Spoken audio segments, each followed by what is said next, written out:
महाराज जी, सांसारिक जीवन में चुनौतियां आती रहती हैं और हमें लगने लगता है कि हमें सहायता की आवश्यकता है, तो हम प्राय प्रभु से सहायता मांगने लगते हैं। महाराज जी, एक और लगता है कि परमेश्वर तो परम पिता हैं, तो उनसे सहायता क्यों मांगे, मगर ये इसीलिए गिलानी भी मांगनी होती है। चाहिए कि वो परम पिता है, हम उनके बच्चे हैं और उन्हीं के द्वारा रचा हुआ ये मायामय जगत है।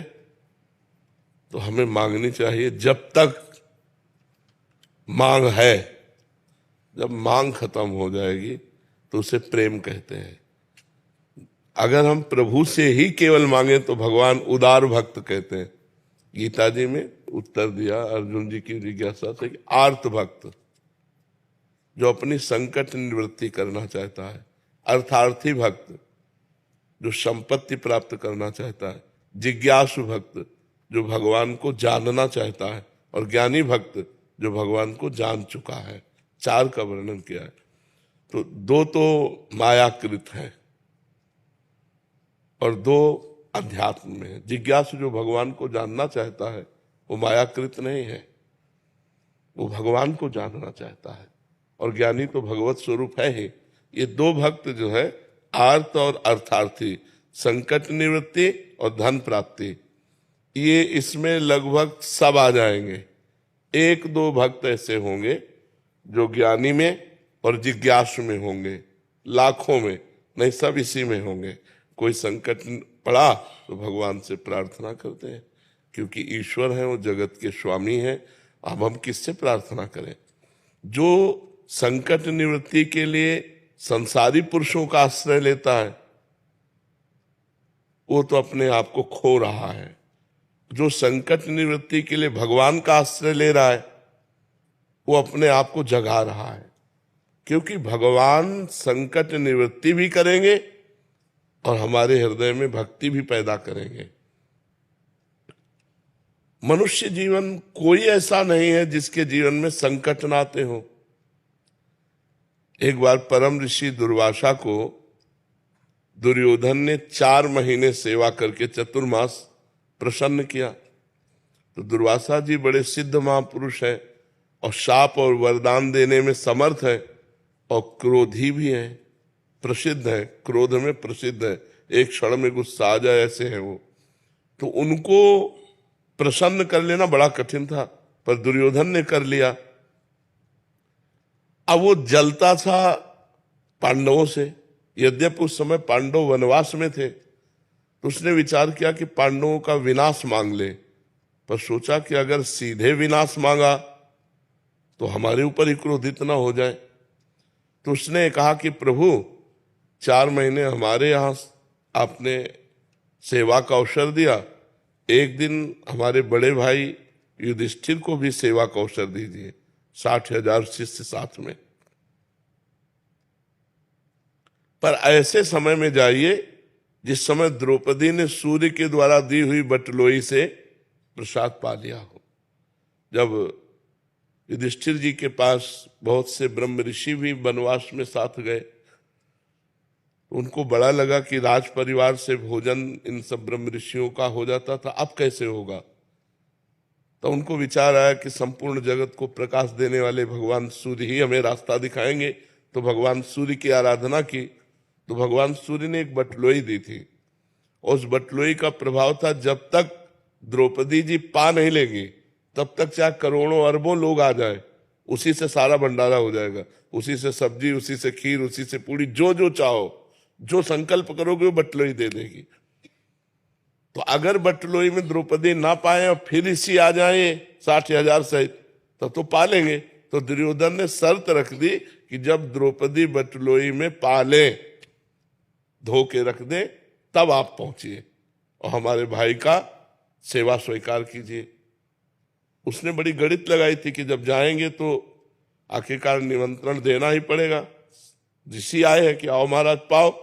अब 60,000 के लिए तुरंत तो कंदमूल फल भी नहीं हो सकता, वो खवा पाएंगे नहीं, ये साप दे देंगे, वो नष्ट हो जाएंगे। जो दुष्ट प्रकृति का होता है वो बड़ी से बड़ी साधना का फल भी दूसरों का नाश मांगता है, और दूसरों का नाश मांगने वाले का दूसरे का हो कि ना हो, उसका पहले नाश हो जाता है। अब दुर्वासा जी ध्यान के द्वारा देखा कि जब द्रौपदी जी बटलोई में से प्रसाद पा लिए और धो के रख दिए, सोई पहुंच गए। अब गृहस्थ धर्म का एक सबसे बड़ा धर्म है आतिथ्य धर्म। आतिथ्य धर्म दरवाजे पर आए हुए का स्वागत करना। अतिथि कहते हैं जिसका कोई परिचय न हो, कोई तिथि तारीख निश्चित न हो और आ जाए तो वो भगवान है, ऐसा हमारे शास्त्र कहते हैं। अतिथि देवो भव। कम से कम 3 बातें तो हम कर ही सकते हैं अतिथि के साथ। मृदु वचन, राधे श्याम, आइए आइए पधारिए, आसन कुर्सी कुछ ना कुछ, बैठिए, जल पीजिए, भोजन पाइए, ये बातें तो हम कर ही सकते हैं ना।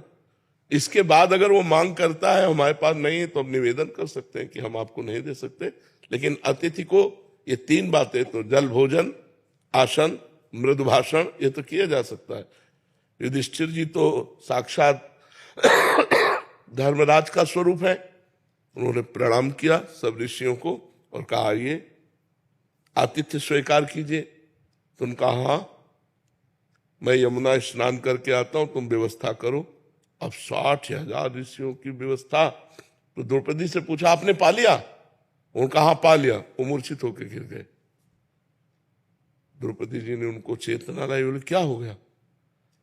उनका 60,000 ऋषियों और ऐसे ऋषि, दूसरा हो तो क्षमा भी कर दे, दुर्वासा जी तो क्षमा करने वाले नहीं, अब क्या होगा?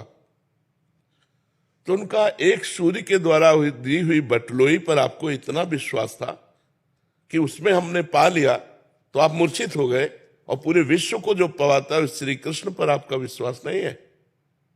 संकट निवृत्ति के विषय में बता, उन श्री कृष्ण पर आपका विश्वास नहीं है।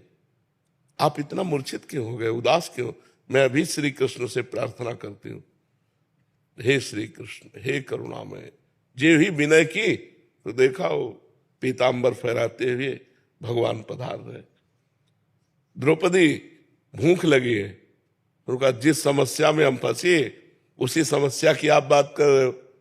60,000 ऋषि दुर्वासा जी आए हैं ऋषियों सहित, और सबसे बोले ये सब बातें बात के पहले हमें भूख लगी। उनका प्रभु भूख लगी है, बटलोई तो पाके रख दिया। बोले ले आओ बटलोई। भगवान की सामर्थ्य देखो, कर तुम अकर तुम अन्यथा कर तुम। भला कोई पवित्र नारी पात्र जूठा क्यों छोड़ के धो के रख दे, उसमें कुछ लगा रहे। द्रौपदी जैसी पतिव्रता। दूसरी बात, वरदान था कि द्रौपदी के पा लेने के बाद बटुलोई में कुछ नहीं रहेगा। वरदान भी और धो के भी रख दिया, और उसमें भगवान ने शीत निकाला, एक साग की पत्ती, और जे ही अपने मुख में डाला। और विश्वात्मा है ना भगवान, सबके हृदय में विराजमान। कहा जाओ बुलाओ ऋषियों को। बोले प्रभु कोई व्यवस्था नहीं। बोले जाओ तो तुम। और वहां सब यहां तक भर गए, क्योंकि भगवान तृप्त हुए तो सब भीम बुलाने गए। दुर्वासा जी ने कहा कि हमारी तो इच्छा बिल्कुल अब एक आचमन करने की भी नहीं रह गई। शिष्यों ने कहा गुरु जी और जो आदेश करोगे पालन करेंगे, भोजन की बात मत कहना। तो उनका बेटा वरदान मांग लो, लेकिन हमें भोजन के लिए मत कहो। तो उनका जिस भावना से दुर्योधन ने आपको भेजा था वो उसी भावना को प्राप्त हो जाए। तो दुर्योधन ने विनाश की भावना से भेजा था, विनाश को प्राप्त हो गया। तो संकट निवृत्ति करने से भगवान से हमारा भगवान के प्रति जुड़ाव बनता है। यार भगवान ने मेरी सहायता की, भगवान से भक्ति बढ़ती है।